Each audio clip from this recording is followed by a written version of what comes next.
Broers en susters, vriende, ons het vanaand 'n besondere gas hier by ons. 'n gas wat ek in die week wat verby is, presies 6 jaar gelede ontmoet het in 'n klein hospitaal hier in die Wes-kant van Bloemfontein. En iemand wat vir my op 'n persoonlike vlak baie beteken het in daardie tyd. En sedert dit het ek my nog gevra die Here gesien het of hy my onthou. Maar dit is my voorreg om net vanaand om jou allemaal voor te stel. Akkie, baie dankie. Ek dink julle ken hom reeds. Akkie is een van die talentvolle mense wat met dokterstaat in die sielkunde het of die sielkunde het. Maar wat ook nog 4 lede achter sy naam kan skryf. Hy is leraar by Miliseer, soos ek seker weet. Maar ek weet dat hy skryf die 4 lede achter sy naam en ons die kennis uit wat er nederig gewees. Nou, wat jy maak een hele keer met ander mense te praat en met hulle te gesels en na hulle te luister, wat in ons vraag by hulle is. Weet jy so ontzettend siek was, ek in die programma gewees. En weet jy die juiste gedoet het nie aan die se gesin op ek, maar ons is baie by ons gelaat hier by ons. Baie dankie ons luister. Baie dankie, dit is vir my 'n groot voorreg om vanaand hier te kan staan. Ek het vanmiddag ook met die geleentheid gesê hierdie kant van die lewe. Dit is 'n voorreg om te kan lewe. Ek dink dit is min of meer die kern van dit wat ek wil sê vanaand, dat dit 'n voorreg is om te kan lewe en dat ek dit met groot dankbaarheid aanvaar. En dankbaarheid dink ek wat meer as 'n gevoel moet wees. Dit moet 'n lewenswyse en 'n ingesteldheid, 'n mindset wees. En dis dink ek wat ek ook gehou het van COVID-19. Ek was hierso Oktober, November regtig baie siek geweest. So begin Desember dan weer begin gaan. Dag voor Kersfees het ek ontslaan uit die hospitaal uit. Nou, in die verslag van die hospitaal maak hulle inderdaad van melding dat ek my waarskynlik posttraumatische stresversteuring het en sal simptome wys daarvan. Wat ek dink nie gebeur het nie. Maar toe ek nou alle dag vir my dogter sê dat ek by die geleentheid moet optree, toe sê sy my, ek gaan lees bietjie oor PTSD skryf. Dit gaan lees en ek dink dit maak vir my verskriklik baie sin dat mense uit jou trauma uit kan groei en dat ons daaruit moet groei. En die navorsing wat so die afgelope jaar gedoen is, sê dat ouens wat hard werk aan posttraumatische stres groei, gaan fokus op verhoudinge met 'n nuwe waardering vir die lewe en 'n nuwe waardering en 'n nuwe begrip vir die waardes waarvolgens ek leef, prioriteite, 'n bietjie gaan hersien, waardering vir klein dingetjies. Derde ding wat hulle noem is geestelike groei. En die vierde ding, die aangryp van nuwe moontlikhede, nuwe uitdagings. Nou ek dink nommer 1 het ek dit baie deeglik besef dat verhoudings is regtig alles. Ek het altyd geweet verhoudings is belangrik, maar nou weet ek in hierdie aardse lewe is daar niks so belangrik as verhoudings. Natuurlik ook ons verhouding met God, ek sal nou daaroor iets sê, nie nou oor hoe belangrik ons verhouding met mekaar is. Ek wil gesond word, omdat ek weer by my vrou en by ons kinders wil wees. Ek wil weer ons familie sien, en vriende, en collega's, en mense wat my pad gekruis het. Om weer te kan kerk toe gaan, om die mense te sien mense wat vir my gebid het, om hierdie geestelike familie, geloofsfamilie, wat ek skielik bygekry het in etlike weke se tyd, om met hulle kontak te maak en hulle te beleef. Ek het besef hoe dit vir mense beteken dat mense vir jou bid. Ek het ander dag ons met ook daaroor gepraat en gesê, dit is letterlik so, ons as gesin het 'n geloofsfamilie bygekry wat reg rondom die aarde sluit. En ek voel so oneindig bevoorreg. Ons skoondogters bly in Amerika terwyl ons seun hier is op die huidige oomblik. En sy het vir haar bestuurder vertel van my, die het vir haar ouers vertel. En hulle is gelowige mense en hulle het vir haar verseker, hulle sal vir my bid. En toe ek nou in ons gemeente daarop praat, toe is dit opgeneem en ons skoondogter het daarna gekyk. En sy het vir haar bestuurder gewys en vir haar vertaal, dat sy dit ook verstaan. En sy het vir haar ouers aangestuur, wat bewoog was, dat ek hulle noem as deel van my herstel. Maar dis die omvang van hierdie geloofsfamilie, wat my so oneindig bevoorreg laat voel. Verhoudings is alles. En ek dink wat ek vanaand probeer doen, is om vir julle te sê, ek hoop nie dat dit wat my oorkom met enige een van julle oorkom. Maar hier is dit wat ek geleer het. En as jy nou na my luister en dit ernstig opneem, kan jy wat ek op die harde manier leer, op 'n baie makliker manier kry vandag. Verhoudings is regtig alles. Ons moet nie tyd mors oor klein verskilletjies en allerlei nonsens nie. Verhoudings is die belangrikste. Ek dink die volgende ding wat ek besef het, is dat onderskei waar dit werklik aankom, daai teks in Filippense. Watter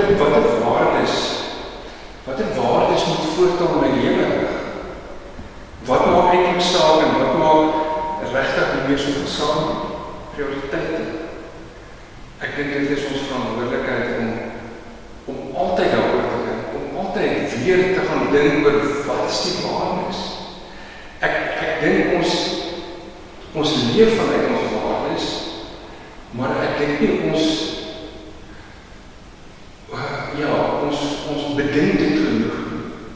Ek dink nie ons leef dit amper as 'n vanselfsprekendheid, en ek dink ons moet 'n rapsie meer doelgerigtheid daarin sit en sê, dit is die rigtinggewende ding in my lewe. Dis die dinge wat vir my saak maak. Dis die dinge wat ek wil nastreef. Ek dink 'n volgende deel van dit wat ek van COVID-19 sal leer en sal onthou en my saamvat is, pak dinge aan, gryp nog meer geleenthede aan, leer nuwe dinge, maak nog meer van die lewe, maak die meeste van alles wat jy aanpak, leef so voluit as moontlik. Ek lewe. Dis 'n geskenk wat ek ontvang het, en ek moet nou voluit lewe, want daardeur leef ek my dankbaarheid.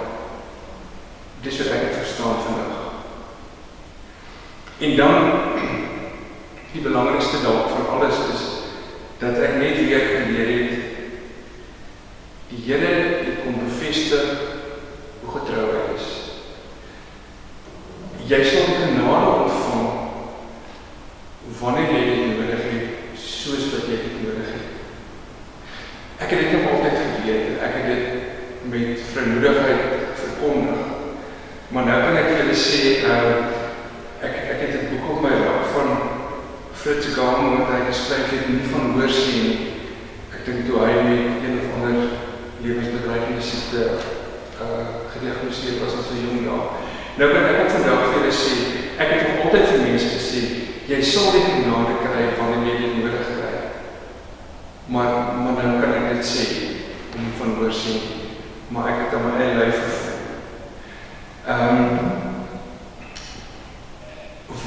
Was dit ek wat so hard beklei het om aan die lewe te bly? Nee, dit was beslis nie ek nie. Was dit die honderde of duisende mense wat vir my gebid het? Ek weet nie, dit was net nog steeds onverdiende genade, dat ek kan lewe. En ek weet nie hoe alles by mekaar kom nie, vraag vir die dominee om dit vir julle te verduidelik. Want dis nie omdat soveel mense vir my gebid het, dat ek gesond geword het nie, en dat ek vandag bestaan nie. Daar is ander mense, vir wie nog nie soveel mense ingetree het in gebed, en hulle het gesterf. Ek weet sy genade, maar dit aanvaar ek dan in dankbaarheid. En dit maak dan, dat ek met dankbaarheid wil leef. En elke van hierdie gawe van lewe, soos wat ons vanaand hier sit, ons lewe, en eintlik moet ons dit bewustelik leer, bewustelik as 'n geskenk aanvaar, neem elke dag en voluit lewe. Genade kom in baie forme, het ek ook geleer. Om tevrede te wees met die mate van beheer wat jy het. Ek het vanmiddag daarop uitgebrei dat 'n mens in ICU met 'n ventilator aan baie min kan doen, en jy is verswak en jou liggaam gaan agteruit en jou spiere wil nie werk nie. Dat 'n mens ten spyte daarvan die genade kry om tevrede te wees met die bietjie weinig beheer wat jy daar het. Ek dink genade kom ook in die vorm van gelatenheid. Ek is normaal, ek nie goed daarmee om dinge gelate te aanvaar nie. Ek sal aanhou totdat iets gebeur, totdat iets uitwerk. En skielik aanvaar ek alles gelate. Ek dink dis genade. Ek het nooit gewonder waarom dit alles met my gebeur. Miskien omdat ek geweet het, die antwoord is waarom nie, maar ek dink dit is ook genade om te aanvaar. Dit is hoe dit is. En dis oké. Ek was nooit opstandig oor my lot nie, en ek dink dit alles is genade. En ek het nooit, toe ek weer tot my sinne kom, nadat ek nou vir 8 of 10 dae nie geweet het wat aangaan nie.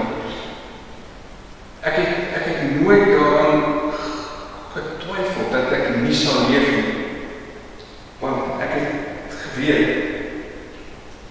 ek is in hierdie lewe nou waar ek nou is op daardie oomblik, want dit is die pad wat die Here met my gaan stap.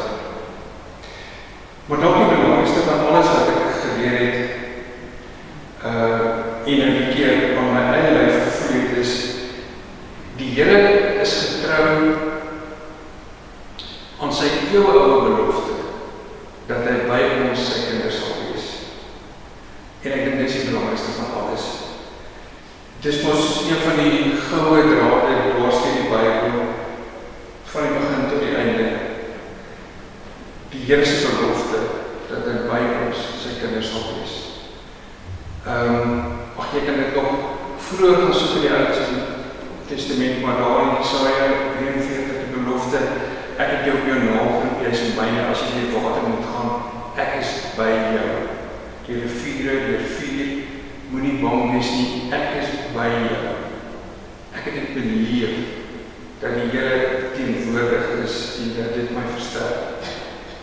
Johannes 14, toe die disippels ontstel is, toe hulle hoor, hulle heiland, hulle meester gaan weg. Toe sê hy vir hulle, dat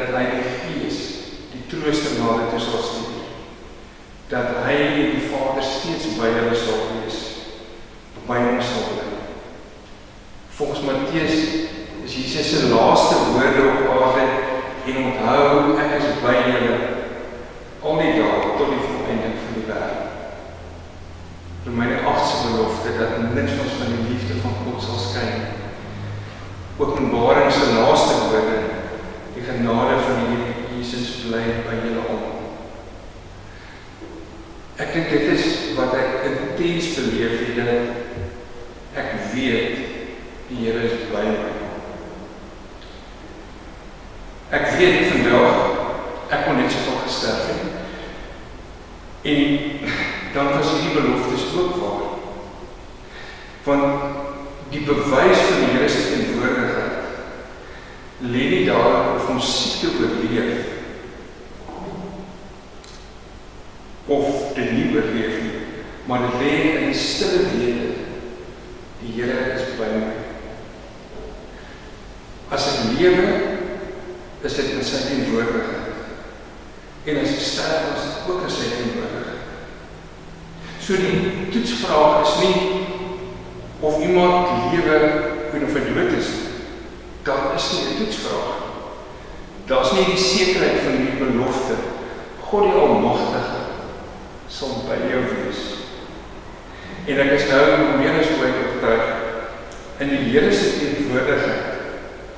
Om die Here se teenwoordigheid te ervaar, maak dood of lewe om het ewe. En toe ek dink ek wil dit sê, toe dink ek, is dit nie verwaand om dit te sê nie, maar dit is asof ek iets ervaar het van, dit sal maklik wees om dit te gaan. Dit sal maklik wees om te sterf, want ek ervaar die Here se teenwoordigheid, en dis my troos ook op my pad vorentoe, dat wanneer die dag kom, dat my liggaam so siek is, dat hy nie meer my siel kan huisves nie. In die Here se teenwoordigheid sal dit maklik wees, om daardie oorstaping te doen. Maar as jy lewe soos wat ons almal vandag die voorreg het, dan moet ons vooruit lewe. En dan moet ons lewe in dankbaarheid en dit met enthousiasme doen. Deur Jesus se belofte was, ek is by julle al die dae tot die volëinding van die wêreld. Daarom op gesag van die woorde van Jesus Christus self, kan ek vir julle sê, die genade van Here Jesus Christus bly by julle almal, elke oomblik. Mag my ervaring ook vir jou tot seën wees en die deel daarvan